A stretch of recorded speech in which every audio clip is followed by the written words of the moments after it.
show for you tonight. Let's have a look at who's in my green room. I'm very excited to have my first guest with me tonight. He hails from the mean streets of Westminster, where you have to survive on your wits and sheer wealth. It's a very funny and a very well-spoken Mr. Jack Whitehall, ladies and gentlemen.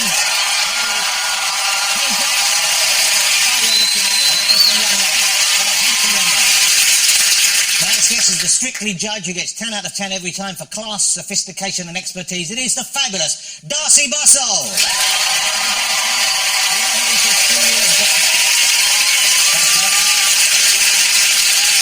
Also on the show tonight, the man who, as a youth, thought he had what it took to be a footballer. That was not to be.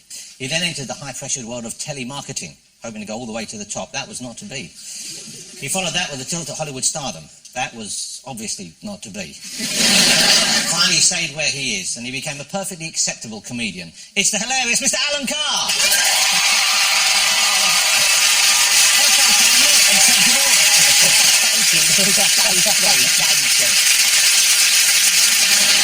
And if, like me, you like a bit of electro-pop that mixes house with both R and B, you're in for a treat because we have music from years and years.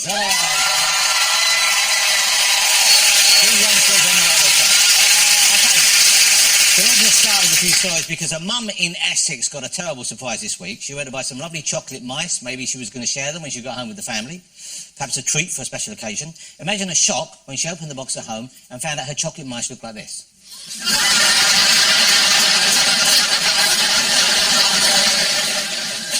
Judging by the shape of them, I think they're Jewish mice.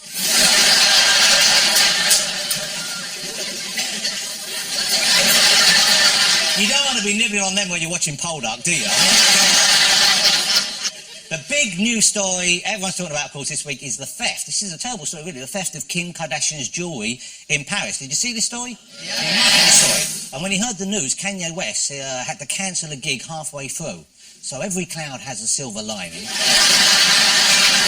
And of course, the really big showbiz news this week, and this is lovely because this refers to something that's going on here this evening as well, is the news is that Alan Carr got engaged and is getting married to his fiancée Paul. So congratulations.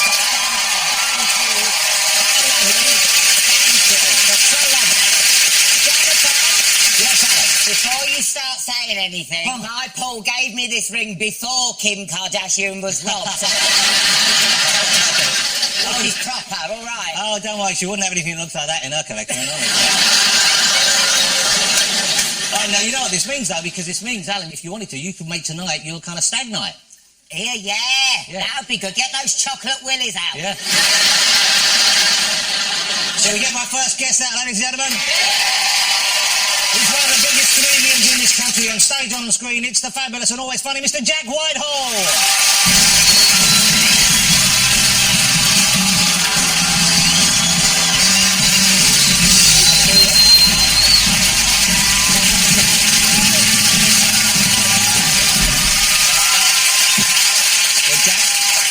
So how are you these days? You seem to be all over the place. I know you work in America quite a lot. You're touring. You go over there filming sometimes. Yeah, jet set. Yeah. I was in France earlier in the week with my friend. Wow. It was a lovely little trip. We picked up some nice souvenirs. I got myself this little bangle. I actually brought back quite a lot of jewellery. Me and my friend, we got it. I'm looking to get rid of it quite quickly. If anyone wants this little number there. Good. Help yourself. I need to get rid of it really quickly. Yeah, okay. Now, I mentioned Alan Carr getting married, but you must be of the age, I guess a lot of your friends must be getting married. You must be... I was a best man for the first time. Congratulations. Do you congratulate someone for that? Well... I think there were other people unavailable. This was a close friend? It was a mate of mine, and he's a mate of mine from, he's from, Essex boys, and all the other best men were Essex boys as well. Okay, and so did you fit in right there? Because you aren't, one considers a kind of an Essex, you're not like oi oi, are you? You know, you're not that kind of...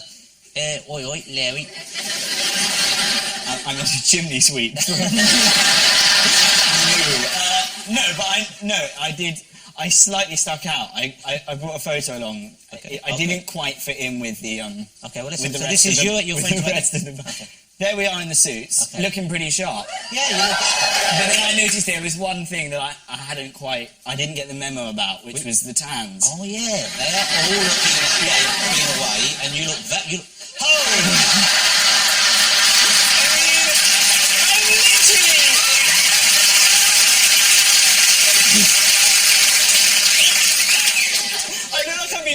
photoshopped in. Yeah. Your head looks like it's been photoshopped onto another body. Your head is Why wide. is my head so big? Well, I think you should ask your parents, not me. Okay, but your career seems to be going great. From my perspective, certainly, I'm sure you feel the same way. Obviously, you've had your own movie out. I know you've got a big new thing you've been filming, or you're just about to film for America. Do they think, because you don't speak normal like the rest of us, so when they hear you speak, do they think, oh wait, oh hoity-toity? Do they think you're like a character? No, in Disney they movies? don't. I sound like how they think all English people sound. Really? If they met you, they'd be like, what is this hideous freak? Well, I have wondered.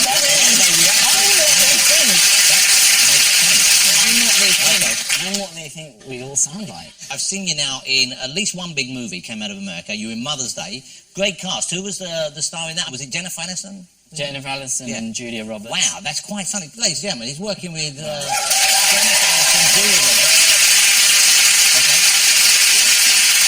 So is that where I saw someone watching the film on a plane the other day, and I was on the plane. I saw them watching my film on the plane. I was like, well, I've made it. Yeah. Better keep a low profile in case they come over and ask for a selfie. 5 minutes later, I watched the man turn it off and put on the in-flight map. Yeah.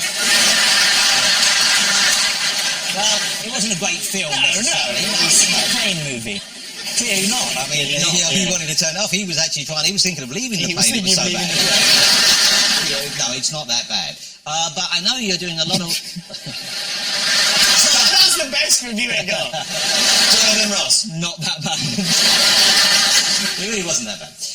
Okay, so, but you're going to be here. There's a BBC show you've got coming up, BBC Two, later this year, Decline and Fall. Yes, Decline and Fall. And it's based on the great comic novel by the great Evelyn Waugh. Yeah. You finished filming this already? Oh, there you are. That's how I like to think you should look. So Decline and Fall, for those who haven't read the novel, and it's one of the great British classic novels, but of course it's fallen out of favour somewhat over the years. What's it about? It's a comedic novel by Evelyn Waugh about this. It follows the journey of this guy, Paul Pennyfeather, who gets expelled from university, goes to teach in this weird little school, falls in love with this woman, played by Eva Longoria. Oh, wow, Eva Longoria. Yeah, she was in it, and then he ends up in prison. So I've kind of ruined the plot there. Well, that's a spoiler. It's a spoiler, but it was a book, so the plot's already out there. Yeah, but I just said for people who haven't read the book, and now you've ruined it. But does he end up in prison? Ah, good. Nicely done. No. Eva was amazing. Did she end up in jail? Our lives are quite different because we were filming, after the first week of filming on the Saturday, she flew to New York to do a speech at the opening of Hillary Clinton's Democratic Convention. Wow. And I drove to Luton and did the Screwfix Awards. Wow.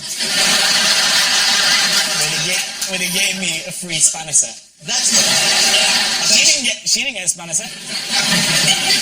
So Decline and Fall, the big evening, well, that's not until later in the year, but of course you've been acting for some time now, and we found one of your early performances, which we'd like to share with people. This is from a show called... Do we have to... We do. It's called Noah's Ark, I believe. Oh. You must have been quite young in it. You look very different. Just get it over with, The please. beard has... Please get it over with. What do you remember about making this? I don't remember anything, and I don't want to be reminded of anything. You must remember something. It's a very well-loved and cherished TV show. People always talk about it. They should bring back Noah's Ark. There's a cute kid in it whose head was a bit... always done all that. Everyone loves Noah. You love Noah's Ark, don't you? You see? You've got a fan base. Just play the clip! Okay. We'll take it right back. This is Jack in Noah's Ark back in 1997.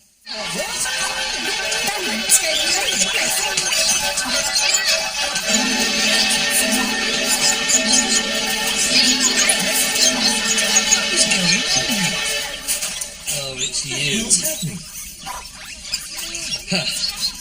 This is Cyril the Rabbit. Known alias Attila the Bun. It's not. His name's Cyril. Yes, and he's a menace. No, he's not. He's a rabbit.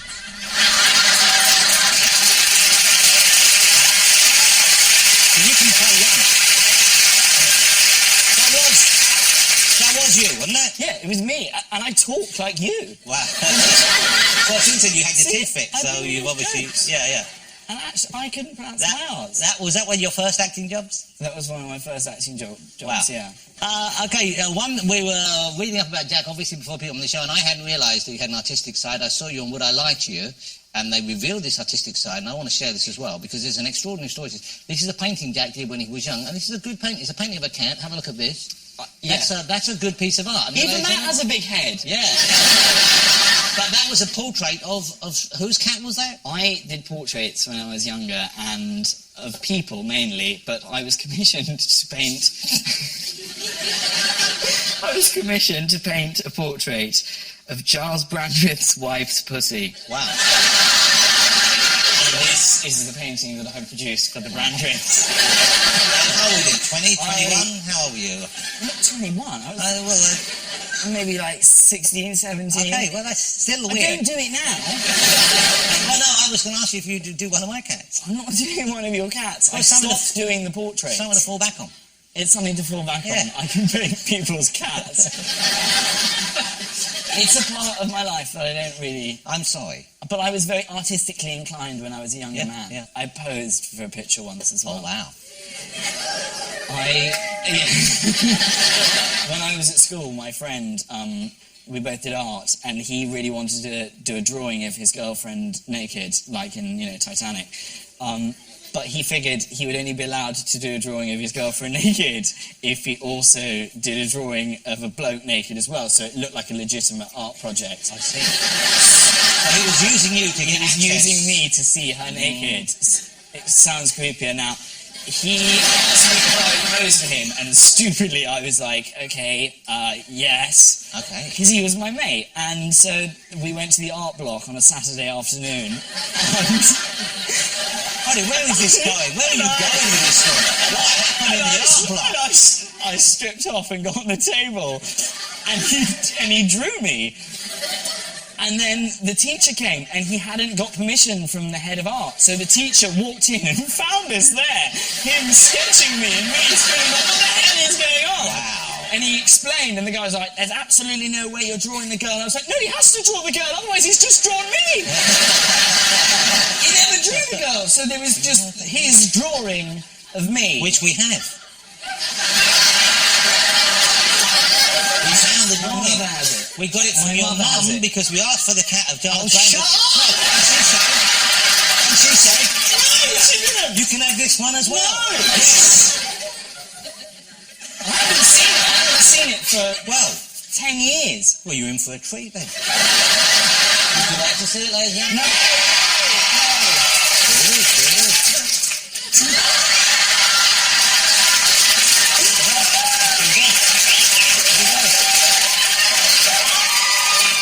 I forgot that I couldn't... It's the fact that I'm turned away because I can't even look at him because of the shame. At least my head's in proportion. Yeah, well, it's further away than the rest of your body. That's maybe that's why he made you sit that way, so he could get it all on the piece of paper.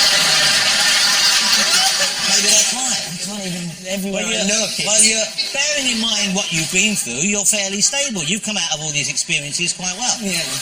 So Jackie's back on tour, ladies and gentlemen. If you haven't seen Jack live, you've got to go and see Jack. He's pound for pound just about the funniest comedian you can see live.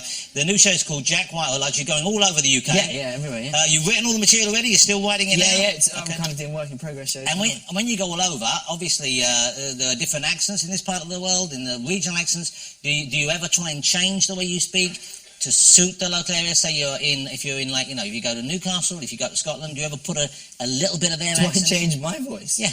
No, I can't do accents. Okay. I learned the lingo. I went to Newcastle. I learned the lingo because there's a different language in Newcastle. They have up there. So like we walk down a pavement, they walk down a path. We say good, they say canny. Yes. When it comes to sexual contraceptives, we use Johnnies, whereas in Newcastle they don't. So you immerse yourself in the culture. Learn some little bits that I can drop in. And do you do material? I love Newcastle. I haven't sold very well in Newcastle. I probably shouldn't have done that joke. How weird, Sandy and Torn. But you enjoy that? Yeah. You like touring? They understand the posh. You think there's not any posh people outside of London? There are lots of posh people outside of London. Yeah, but they don't. Not many who speak like you. Yes, there are. There's a difference. Bristol.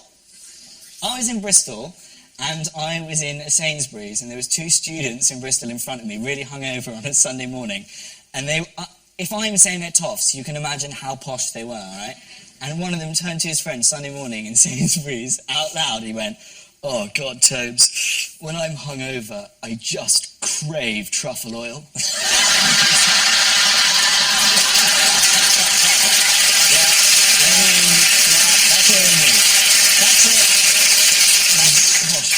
That's the litmus test for poshness. Yeah. Okay, so Jack Whitehall's on tour from January, you said? From January, Okay. February, I'm going everywhere. I'm doing Ireland. I haven't played Ireland Oh, wow. before. So I'm First doing time. Belfast, Dublin, Manchester, Newcastle, everywhere. It's great to have you here. You're going to stay with us for the rest of the show, I Yeah, know. thank you very much. Mr. Jack Whitehall, ladies and gentlemen. Still to come on the show, Alan Carr will be here. Darcey Bussell, who's got music from years and years to Yappy Boy.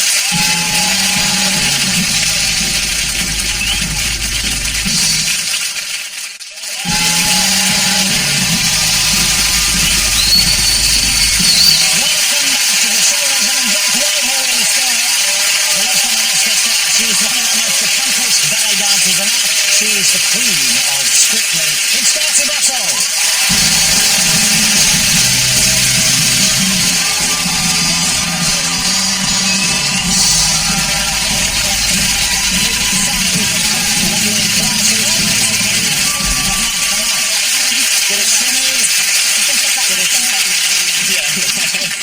Darcey did a bit of a shimmy when she came out It's a there. Strictly thing. Yeah, you could learn from that, Jack. You should learn how to shimmy. I'll sit down here. I'll give you that pose. So Strictly's back, ladies and gentlemen. Isn't it great that Strictly's back on TV? Welcome back to Strictly. Is this your 5th year, am I right in thinking? It's my 5th year. Your 5th year. And this year there are some great characters. Of this year's lineup, who do you think has got what it takes to go all the way, and who do you think might fall early? And we're not jinxing them here, but this is just a kind of a professional's appraisal. Well, I think Judge Rinder is definitely good. Judge Rinder is, who knew he had all that going on downstairs? He's obviously a perfectionist because he gets really intense but he's very funny as well with it. He's an entertainer, you can see. There was a lot of gurning going on. He did a lot of extra face dancing. Is that what they call that? He has got very good facial expressions. Yeah. And is that a good thing in dancing? Well, it's quite good because it distracts you from the technique. So as maybe he's using it as a skill. Like a smokescreen. Yeah. Would you like to remind yourself of Judge? He is absolutely gorgeous. Judge Winder or Winder? Rinder. Winder. So Winder like Tinder, not Winder like Grinder. So you made that mistake. That's how you can remember it. Okay, this is Judge Winder. Judge Winder. Order in the ballroom!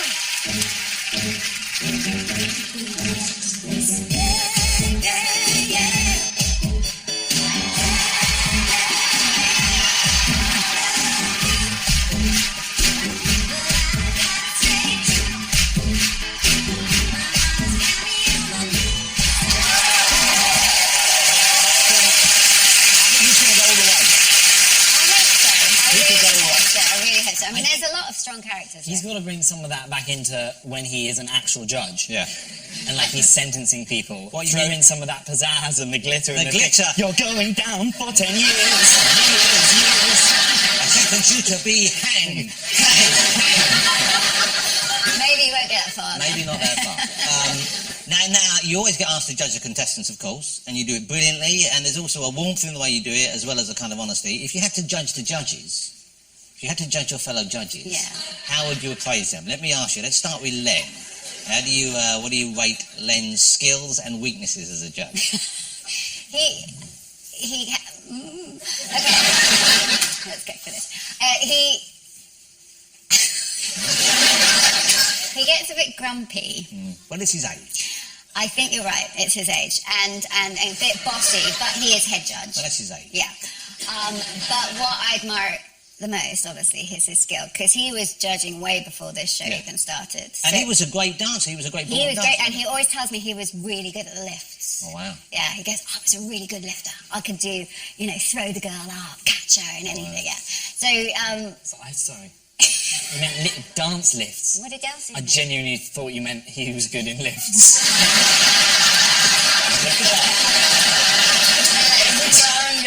floor. Bang. But all his knowledge Yeah. on his ballroom and Latin skills is fabulous. And this is going to be his last series, he said. This is his last He series. said for a while he was going to leave, and I guess it was like, you know, you hear that a lot, but Yeah. he had said for sure this is it. I still don't believe he's going to leave. But yeah, he's announced it. Okay. But maybe we could have Judge Brenda. Well, yeah, I guess. Let's carry on with the judging of the judges. Let's judge the next judge, if you would be so kind as to judge Craig. Craig. Revel Horde. I have a lot of fun with Craig. Craig isn't as mean as he comes across. In real life, I mean. On the show, he is pretty mean. He's pretty. Yeah, you're too mean, do you think, shitty, sometimes? Yeah, he's horrible. Yeah. He's a little shit, is what you're saying. He's horrible. and I have to beat him up on that. And he doesn't like being mean. He doesn't like he it. carries it off very well. He says I'm rubbing off on him, and he sometimes gives a higher mark than he should, and all that kind of stuff. What's the worst thing you think you've heard him say to someone, the worst bit of judging? Not bad judging technically, but in terms of just thinking, oh, that was too far, Craig, rein it in.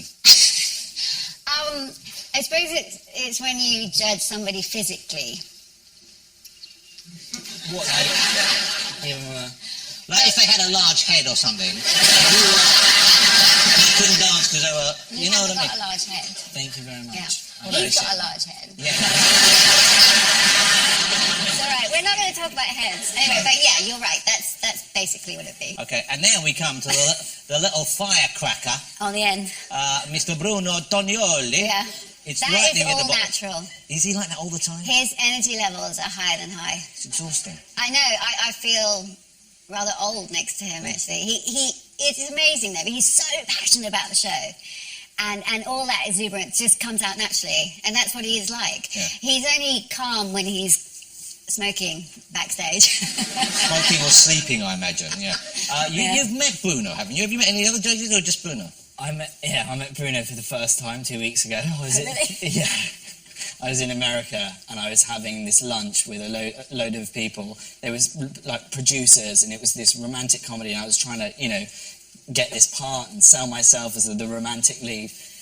Quite important people at this lunch that I'd never met before, didn't know Bruno either. Bruno walked over, sat on my lap and went, "This one is definitely gay!" TV, huge gay! And he walked up. That's Bruno. Wow, that's our Bruno. That was the first time I'd ever met him. Now, you, of course, you danced. How many years professionally did you dance for? Well, about 20 years with the Royal Ballet. And it takes its toll, doesn't it, physically?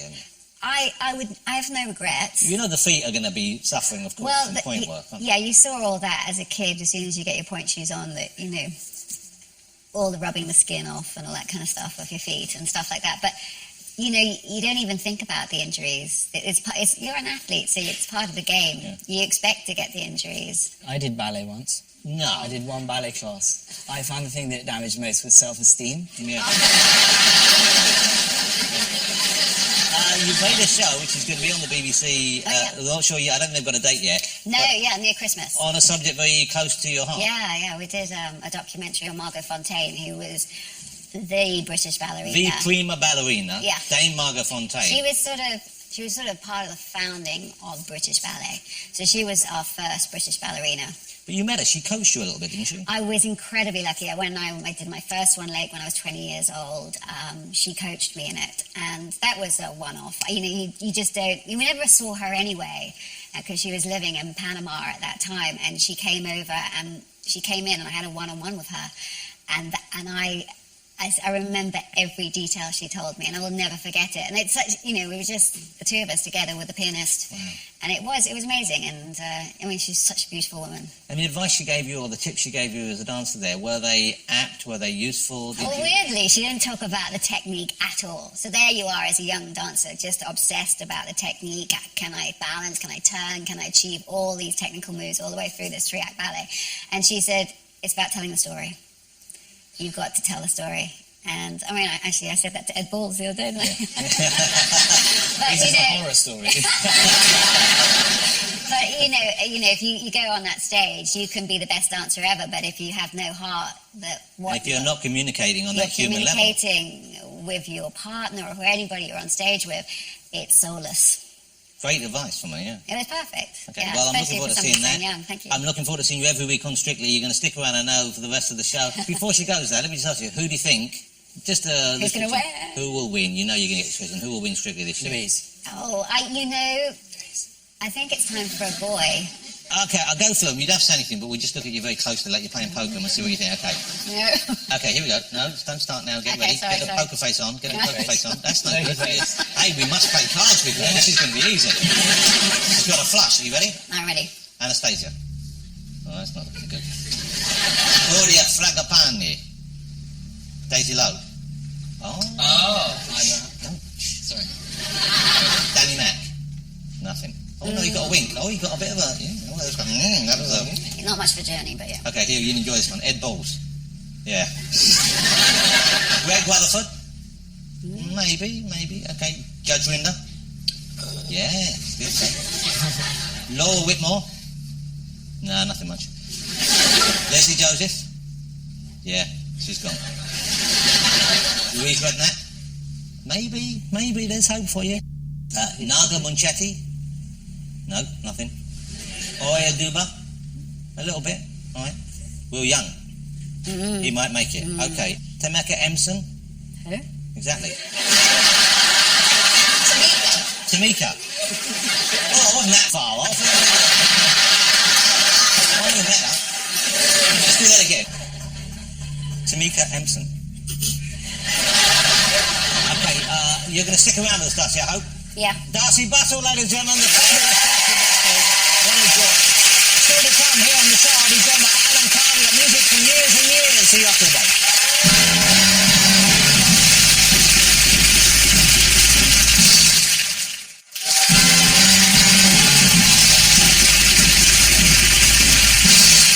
Welcome back to the show. Let's get my next guest right out of here. He is the nation's second favourite talk show host after Graham Norton. It's Mr. Alan Carr, ladies and gentlemen. Here he is.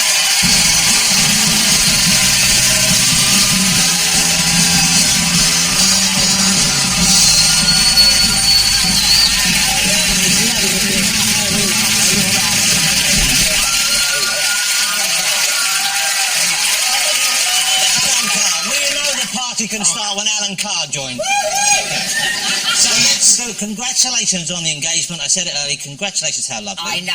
Who'd have thought it? I thought I'd be single forever. I really did. Well, I've met your husband-to-be, Paul. What a lovely man. He is a lovely He's man. a lovely isn't he? man. Let me ask you about the proposal, though. Was it What the romantic? hell is he wearing? I don't know.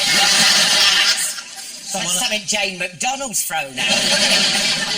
Let me ask you about when he popped the question, or did you pop the question? Who popped the question, and when and where and how? Well, we're on holiday in Lombok, where homosexuality is illegal. That's exciting. That's Indonesia, isn't it? Yeah. Well, no, that's well, okay. So you have to be careful out there, I Yeah, guess. I know, but Paul don't read any books on any history or anything. Right. So like this, I'm just pretending he's a friend all through the holidays, you know what I mean? I don't want to be like put in prison or whatever. And I go for a wee, and then I come back, and the desserts come. And then it's like a little boutique hotel, and there's 6 tables overlooking the sea, and a man on a Casio organ playing Tears for Fears.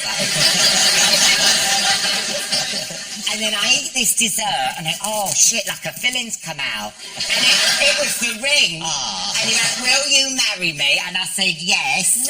And then just as I said yes, the hotel manager, the cleaner, and the waitress stood behind the man with the Casio organ going, can you feel the love?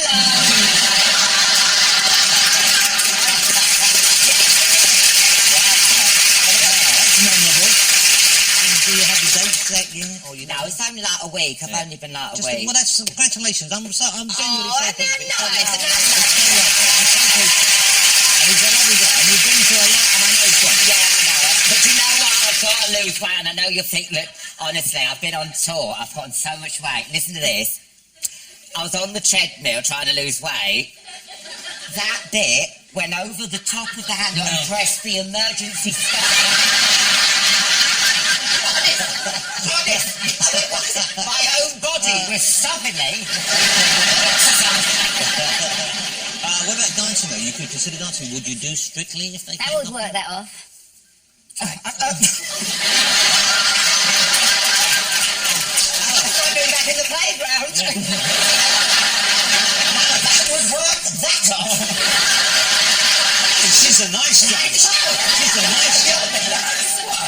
it all comes out now. No, I mean, listen, can I be honest with you? I would do Strictly, but you see, if I did it, you would have me as like an Anne Widdecombe or John Sargent. You mean like the novelty, like the Ed Balls? Yeah, but I would like to be as quite a sexy dancer. I would like to look. I think you could be sexy. Do you think I could be sexy? Well, Darcey, if we have time further in the show, if I was to ask you to show Alan a couple of moves, do you think we could see... Sexy moves? Yeah, anything. Okay. Would you really? Why not? Oh, do you reckon you could move that?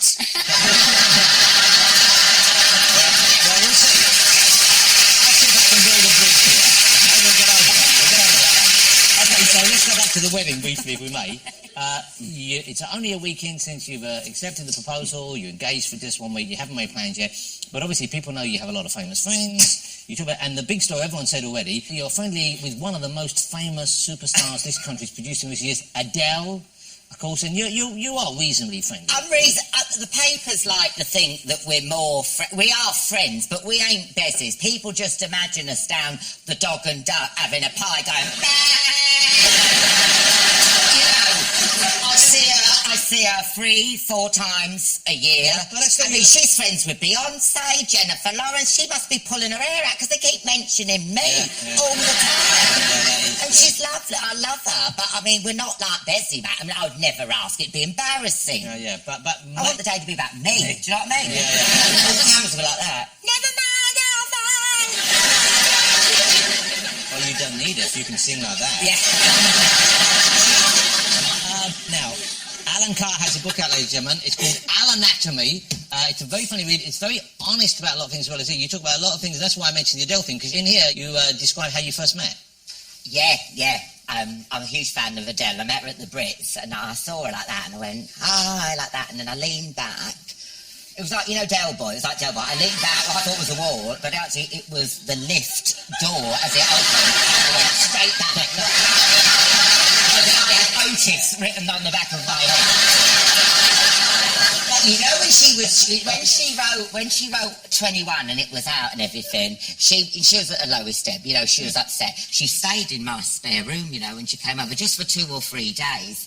And it's like when someone comes, she's like, get upstairs, you get upstairs. I make nice cup, get upstairs. Well, she was up there for 2 or 3 days. I'm not going to lie, we forgot that she was up there. Anyway, I'm busy. I'm a busy person.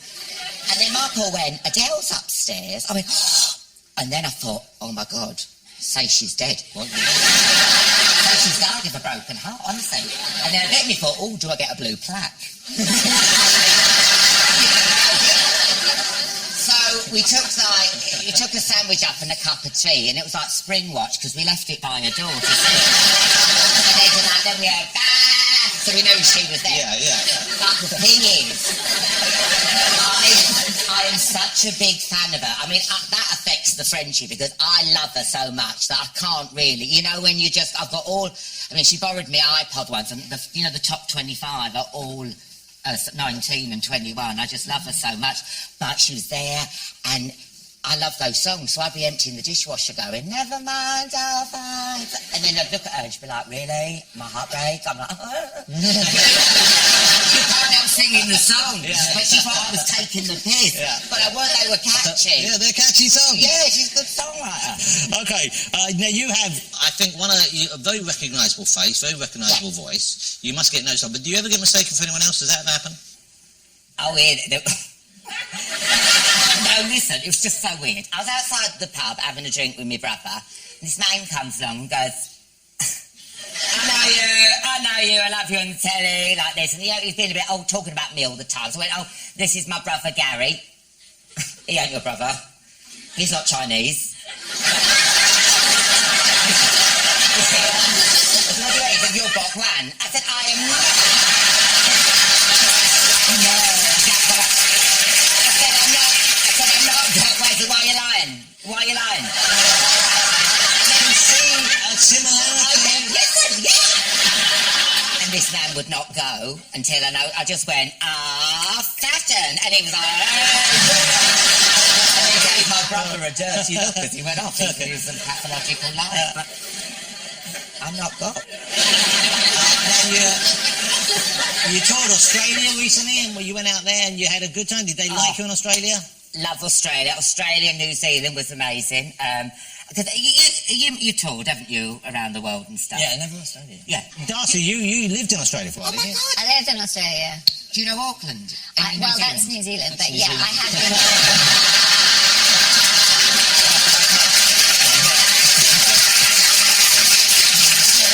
I think she had to point that out. Yeah. No, I've been to Auckland, yeah. Well, do you know that Sky Hotel, the big hotel, and it's next to the Sky Tower? Right. So I'm sitting in my room. They didn't tell me. You go there, people bungee jump off the tower. I'm sitting there looking out the window. I say, ah!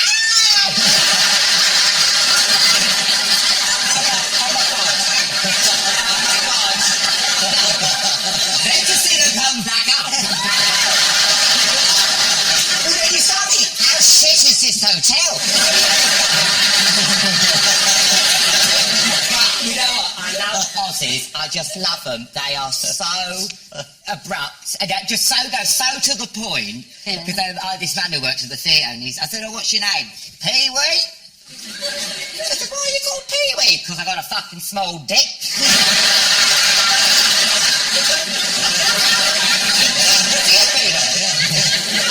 He owns it. I worked in Oxford Street, which is like the gay... Yeah, I worked it's in a great gay space. cafe, yeah. But I worked in a cafe and all the good-looking gays were out the front, yeah. And then, because I was ugly, I had to go round the back. I worked in the kitchen and I was a dish pig. You what? I was called dish pig, and then they'd ring the bell when the plates needed collecting. Dish pig! And I go, no!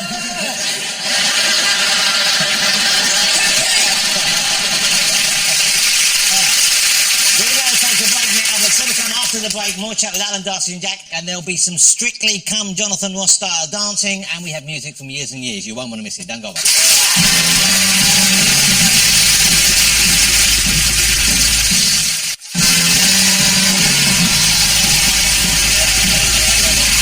Welcome back to the show. I'm still here with Alan, Darcey and Jack, and we've got some music still to come. Alan, last time on the show, I believe, we do our shows in the same studio, of course. Yeah. I'm in the big studio one. You're normally next door in the smaller studio two. Yeah. You have to put air holes in it, so... You got locked in though, didn't you? Is that what happened? Well, listen, I felt bad. I mean, we filmed Chatty Man and we finished early. Yeah. So we're sitting there and we always like a drink on Chatty Man. And, you know, you and Harrison Ford on. Do you know him? Can you apologise for him? Why? What did you do?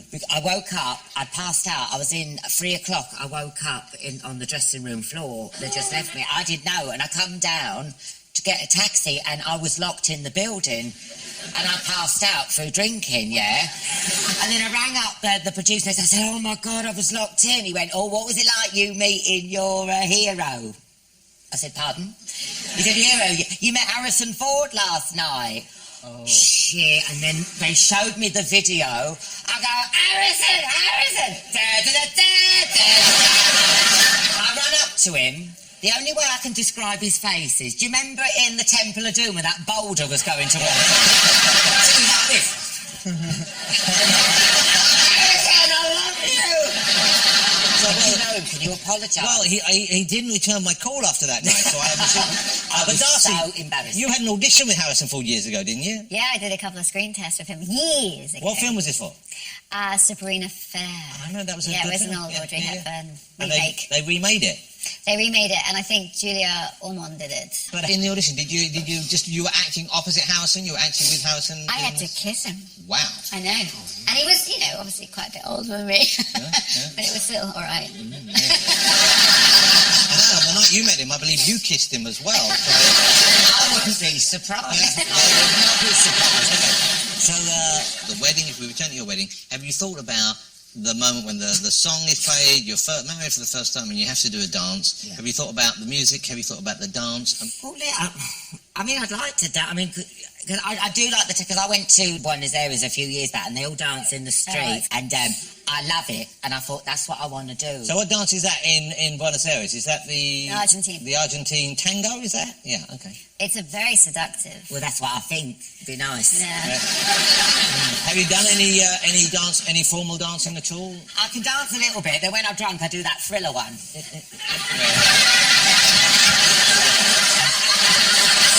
do that. Dish pig. Dish pig. And I can do that, and I can sort sort of dance a little bit, but I mean, I would like to be Well, trained. when you say I can do that, the thriller dance, no, you can't. There's more to it than just going like that. No, that's not it. That's the dish thing. So, Darcey, is the tango something which can be taught fairly quickly? The Argentine tango is quite difficult. Okay. You have to have the soft knees. You have to have a very intense and the gaze. It's all about the eye. The gaze? Yeah, the eye contact. It's all about the gaze, girlfriend. But yeah, no, it is a very passionate. That's what I want to do it, love. Yeah. Okay. But you have to have great balance. Yeah. And you have to caress the floor. All right, yeah. Yeah, do you think you could do that? Well, you know what, Darcey, would you mind showing him? Let's give him a little lesson now. So if you would stand up then, and then let's show, if you start with, and Jack, maybe we should, do you want to learn the tango? Yeah. Let's just do a walk. So if you come next to me. Okay. So if you bend the knees, Yeah. your weight's got to be slightly forward, just like you're leaning into the woman. Like that. Well, yeah, that's sort Bend of the like, knees. like you want to smell her. You know who walks like this, Darcey? Yeah. Have you seen Theresa May walk?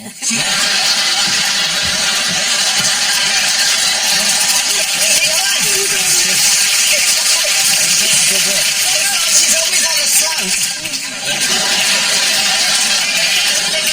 The guy is the one that's leaning into the woman, not the woman leaning Oh, okay, into all right, love. So kind of, but bent knees, so kind of like that. slightly bent. Mind Get the your feet bent, together. And when Don't you go forget- forward, you're meant to stroke the floor. Oh, stroke the floor. Like So it's a that. bit like when Alan was attacking Harrison Ford. But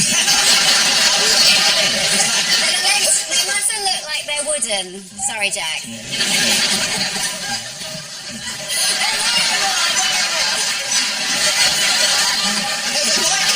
We look like we're in The Walking Dead.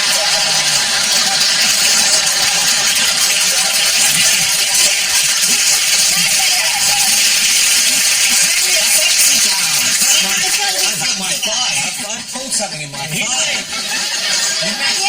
You have to think of. Okay, so Does it emit the speed would help? the chest, obviously, the posture.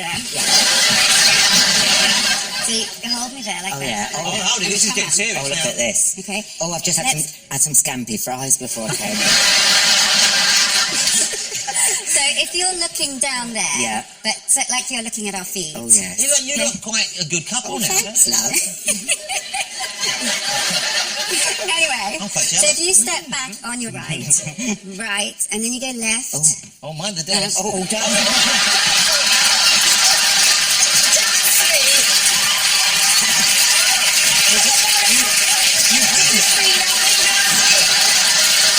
Darcey Bussell, you hussy. Okay, come. Take Jack instead. Just walking away fast. What an appetite. So follow me. Yeah. Follow me. Okay, you're going to go back on your right, go through, come together, go left, bend those knees, come through, then go right. You got to go every other leg. What? Sound like a pub for what Left, it is. yeah, right, pivot.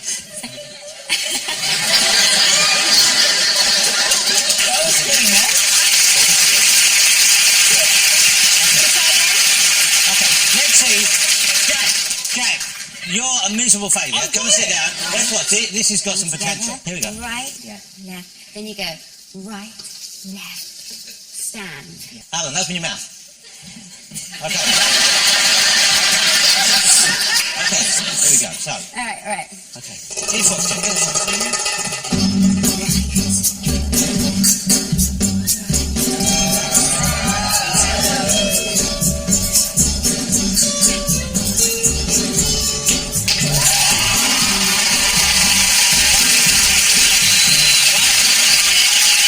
Alan Carr and Darcey Bussell, ladies and gentlemen. Watch. You can do. Do it, everyone. Thank you, Darcey. That was fabulous. Thank you. Very wonderful. Okay, see you,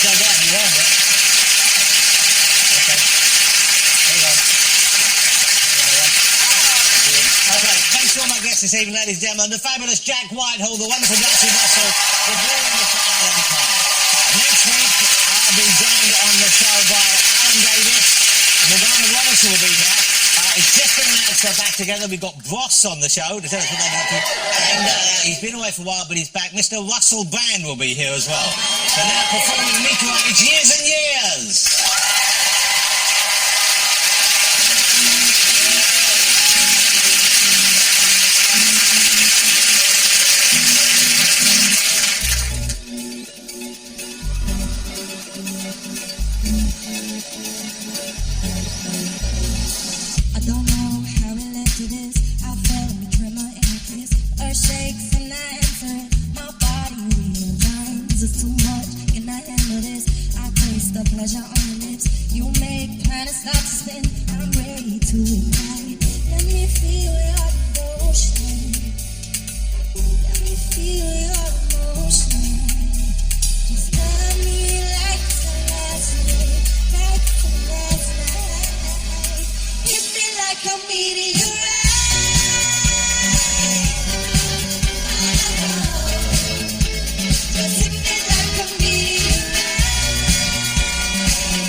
The